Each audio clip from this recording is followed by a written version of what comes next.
आज आप लोग देखने जा रहे हैं कक्षा 12वीं की पोएट्री मतलब फ्लेमिंगो का तीसरा चैप्टर या तीसरी कविता हम कह सकते हैं। मोस्ट इम्पोर्टेंट है, ये एक ऐसी कविता है जो कि परीक्षाओं की दृष्टि से मोस्ट इम्पोर्टेंट है और इसके अतिरिक्त ये हमारे जीवन के लिए भी बहुत ही महत्वपूर्ण है, क्योंकि इस कविता में कुछ ऐसी बातों को कहा गया है या फिर ऐसी बातों के बारे में जानकारी दी गई है जो कि हमारे जीवन के लिए अत्यंत महत्वपूर्ण है। तो आप कक्षा 12वीं की छात्र हैं तो ये तो आपके लिए मोस्ट इम्पोर्टेंट है। यदि आप नहीं भी हैं तो भी यह कविता आपके जीवन में एक नया परिवर्तन लेकर आएगी, तो इसको ध्यान से देखिए। देखते हैं, यहाँ पर कवि कहते हैं कि ए थिंग ऑफ ब्यूटी, मतलब ये एक वस्तु की जो सुंदरता होती है, is a joy for ever, वह हमें हमेशा खुश रखती है। अब देखिए, वस्तु की सुंदरता कहते किसे हैं, आप समझिएगा कि जो मानव जाति है यह किसी एक व्यक्ति के एक वस्तु के पीछे आकर्षित नहीं होती। दुनिया में बहुत सारी वस्तुएं हैं जिन्हें देखकर हम लोगों को खुशी होती है, और इसी प्रकार हर जंतु जगत में भी होता है।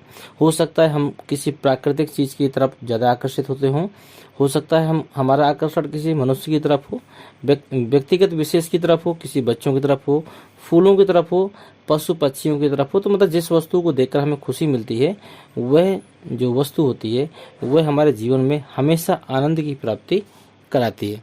इट्स लवलीनेस इंक्रीजेज, इसकी सुंदरता लगातार बढ़ती जाती है। It will never pass into nothingness, यह कभी समाप्त नहीं होती। मतलब ऐसी वस्तुएं जो हमारे जीवन में सुंदरता प्रदान करती हैं, खुशी प्रदान करती हैं, वो एक प्रकार से अमर हो जाती हैं और वो कभी भी समाप्त नहीं होती हैं। But will keep a bower quiet for us, but माने लेकिन विल कीप एक छाया बनाकर रखती हैं। ए बावर क्वाइट फॉर अस माने एक पेड़ की छाया की तरह होती हैं। एंड स्लीप, जिसके नीचे हम लोग सो सकते हैं। फुल ऑफ स्वीट ड्रीम, अच्छे सपने ले सकते हैं। एंड हेल्थ, हम स्वस्थ रह सकते हैं। एंड क्वाइट ब्रीदिंग, और सुख चैन की सांस ले सकते हैं। तो इस पूरे पैराग्राफ की समरी हो जाती है कि एक वस्तु जो सुंदर है, जिसके प्रति हमारा नज़रिया बेहतर है, वह वस्तु हमेशा सुंदर होती है और हमेशा हमें खुशी देती रहेगी, और इसकी सुंदरता कभी भी घटती नहीं है और एक प्रकार से ये अमर होती है। और यह वस्तु हमारे ऊपर पेड़ की छाया की तरह होती है, जो कि हमें एक अच्छी नींद के साथ में अच्छे सपने, अच्छा स्वास्थ्य और सुख चैन की सांस भी देती है। यदि वीडियो पसंद आए तो सब्सक्राइब करना बिल्कुल ना भूलना और शेयर जरूर कर देना। अगला देखते हैं, कवि ने इसके आगे क्या बोला है। कवि ने इसके आगे बोला है, देयर फॉर ऑन एवरी मोरो, इस प्रकार हम लोग जब सुबह जगते हैं, आर वी वेथरिंग, तो हम लोग गूंथने लगते हैं। ए फ्लावरी बैंड माने एक फूलों की माला, to bind us to the earth, जो कि हमें पृथ्वी से बांधे रखती है। इसका मतलब ये है कि जब भी हम लोग सुबह जगते हैं, सुबह जगने का मतलब सुबह से नहीं है, सुबह जगने का मतलब हमारे जीवन में आने वाले कल से है, कि हम लोग हमेशा अपने जीवन में आने वाले कल के लिए नए नए सपने संजो कर रखते हैं और उन सपनों को पूरा करने का प्रयास भी करते हैं। और यही चीज़ें हैं जो कि हमें पृथ्वी से बांधे रखती हैं। स्पाइट ऑफ डिस्पोंडेंस, इसका मतलब होता है निराशा के बावजूद ऑफ द ह्यूमन डेथ, मानवीय मूल्यों में कमी। मतलब जब हम लोग प्रयास करते हैं अपने सपनों को पूरा करने के लिए, तो हमें बहुत सी निराशाओं का सामना करना पड़ता है, हमारे मानवीय मूल्यों में कमी आती है। और इन बुरे दिनों में और क्या होता है, अनहेल्दी, हम लोग अस्वस्थ महसूस करते हैं और हम लोग सामना करते हैं ओवर डार्केंड वेज, और हम लोग बुरे रास्तों का या फिर ये कह सकते हैं अंधेरे रास्तों का हम लोग सामना करते हैं। मेड फॉर आवर सर्चिंग, इससे क्या है, हमारे खोज के रास्ते बढ़ जाते हैं। यस माने हाँ, इन स्पाइट ऑफ ऑल, इस सब की जगह पे सम शेप ऑफ ब्यूटी, कुछ वस्तुओं की जो सुंदरता होती है, moves away the pall from our dark spirits, वो हमारे जीवन से बुरी आत्माओं का या बुरे नज़रिए का पर्दा हटा देती है। तो इन दोनों पैराग्राफों का अर्थ मैं आपको बता देता हूँ कि एक साथ क्या होगी। इधर से लेकर इस पैराग्राफ से लेकर यहाँ तक की समरी किया है कि हम लोग अपने जीवन में हमेशा नए नए सपनों की माला बुनते हैं और उन सपनों को पूरा करने के लिए हम लोग प्रयास भी करते हैं। इन प्रयासों के बीच में हम लोगों को बहुत सी निराशाओं का सामना करना पड़ता है। हम लोग कभी कभी अपने मानवीय मूल्यों में कमी भी महसूस करते हैं, कभी हम लोग अस्वस्थ महसूस करते हैं। इन अंधेरे रास्तों में चलते हुए कभी कभी हम लोग थकान का भी अनुभव करते हैं। लेकिन इन सब से क्या होता है कि हमारे खोज के रास्ते बढ़ जाते हैं, और उसी खोज के रास्तों में कुछ ऐसी सम शेप ऑफ ब्यूटी, मतलब कुछ ऐसी सुंदर वस्तुएं दिखाई देती हैं जहां से मूव अवे द पाल, वो पर्दा हट जाता है। किसका पर्दा, फ्रॉम आवर डार्क स्पिरिट्स, जो काली आत्माएं थी, मतलब जो अंधेरी रास्ते थे, जो भी बुरी जो चीज़ें थी उन सब का पर्दा हट जाता है और हम लोग अपने गोल तक पहुंच जाते हैं। तो ये पोएम मोस्ट इम्पोर्टेंट है, जो कि आपके जीवन में एक बहुत ही अच्छा संदेश देकर जा रही है। तो फटाफट आप लोग चैनल को सब्सक्राइब करें, अपने मित्रों को शेयर भी करते जाएं। चलिए देखते हैं अगली लाइनों को। सच द सन, जिस प्रकार से सूर्य, द मून चंद्रमा, ट्रीज ओल्ड एंड यंग, पुराने और नए पेड़, स्प्राउटिंग ए सैडी बून, पुराने जो नए पेड़ हैं वो भेड़ों को छाया का वरदान देते हैं। मतलब सूर्य हो गया, चंद्रमा हो गया, पुराने और नए पेड़ हो गए, ये सब लोग क्या करते हैं, एक प्रकार से छाया, छाया का मतलब सुरक्षा कह सकते हैं या फिर जीवन देने का काम करते हैं। फोर सिंपल शीप, भेड़ों को, यहाँ पर मैंने नीचे बोल रहा है फोर सिंपल शीप। तो सिंपल शीप का मतलब ये आप कह सकते हैं कि सिर्फ भेड़ों से मतलब नहीं, सारी जीव जंतु जाति से है। एंड सच आर डैफोडिल्स, और जिस प्रकार जो हरियाली में उगने वाले जो नरगिस के फूल हैं, विद अ ग्रीन वर्ड, माना ग्रीन वर्ड का मतलब हरियाली में उगने वाला, डैफोडिल्स का मतलब जो नरगिस के फूल हैं। एंड क्लियर रिल्स, और जिस प्रकार स्वच्छ जलधाराएं हैं। That for some them self a cooling covert make, जिस प्रकार ये एक प्रकार से कूलिंग कवर्ट, एक शीतलता प्रदान करते हैं। कहाँ पर?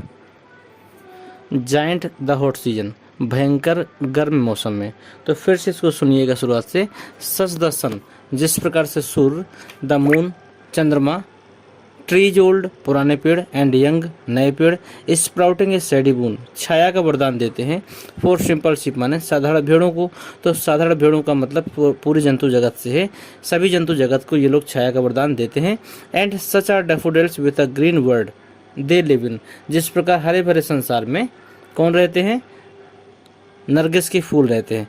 एंड क्लियर रिल्स, और जो स्वच्छ जलधारा होती है, दैट फॉर देमसेल्फ हम सभी लोगों को एक कूलिंग कवर्ड मेक, एक शीतलता प्रदान करती है। जाइंट द हॉट सीजन माने भयंकर गर्म मौसम में।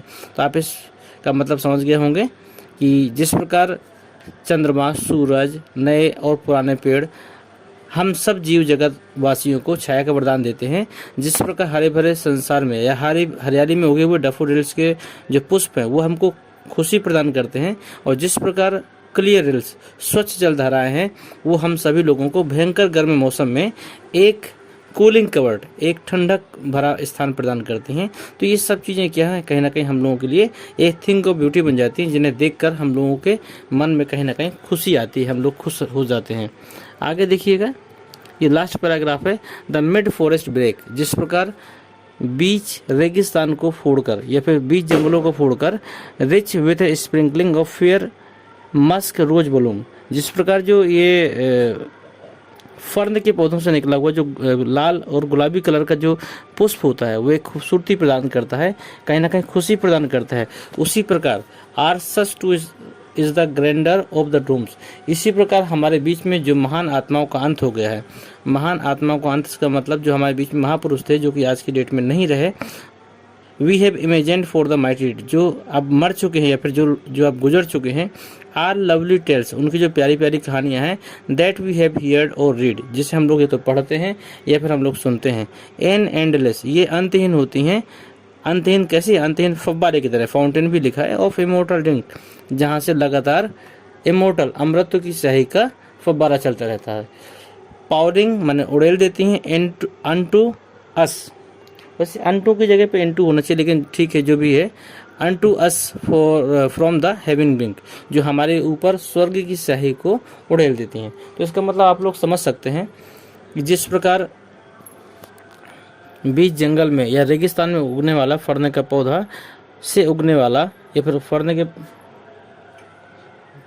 के पौधों पे लगा हुआ जो लाल कलर का जो फूल होता है वो हमको खूबसूरती प्रदान करता है, हमें खुशी प्रदान करता है। उसी प्रकार जो हमारे बीच में जो महापुरुष है जो कि अब नहीं रहे, उन जिनकी हम लोग कल्पना करते हैं और जिनकी कहानियों की तो हम लोग पढ़ते हैं या फिर सुनते हैं, जो कि अंतहीन फव्वारे की तरह होती हैं, जो कि एक इमोर्टल ड्रिंक, जो कि अमृत की जो स्याही की तरह हमारे ऊपर हेवन से मतलब स्वर्ग से उड़ेली जाती हैं। तो अमृतों की सही के उड़ेलने का मतलब ये कह सकते हैं कि जिस प्रकार हम लोग महापुरुषों की कहानियों को सुनकर उनके पद चिन्हों पर चलकर हम लोग अपने जीवन को सार्थक बना सकते हैं, हम लोग अपने जीवन में कुछ नई जगह तक पहुंच सकते हैं, या फिर हम लोग को कुछ बहुत बड़ा काम कर सकते हैं। तो वही चीज़ बोली गई है कहीं ना कहीं। ये सब चीज़ें जो चाहे पुष्प हो, चाहे महापुरुष हो, या फिर बहुत सारी चीज़ें मैंने आपको बताई, ये सारी चीज़ें जो हैं कहीं ना कहीं हमारे जीवन में एक नए वरदान की तरह हैं। यदि हम इनको एक नए नज़रिए से देखते हैं, अच्छे नज़रिए से देखते हैं, तो ये सब हमारे जीवन में कहीं ना कहीं खुशी प्रदान करेंगी और हम लोगों को एक निश्चित स्थान तक ले जाती हैं। इसी के साथ हम इस अध्याय को समाप्त करते हैं। मिलते हैं हम आपसे अगले अध्याय में और एक नए जोश के साथ और नई कहानी के साथ।